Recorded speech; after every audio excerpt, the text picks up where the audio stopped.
প্রিয় বন্ধুরা, দেখতে পাচ্ছেন আমি একটা বিয়ে বাড়িতে এসেছি, একটা অনুষ্ঠানের মধ্যে, দাওয়াতের মধ্যে, দাওয়াত খেতে।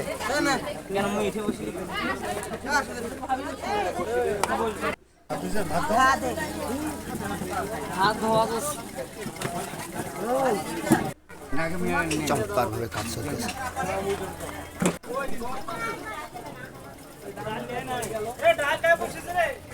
একটি মাত্র ব্যক্তি অনুষ্ঠানে মাংস দিতেছে।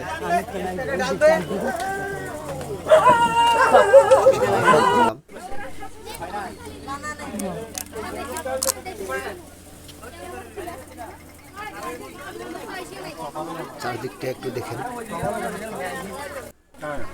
অবশেষে খাওয়া শেষ।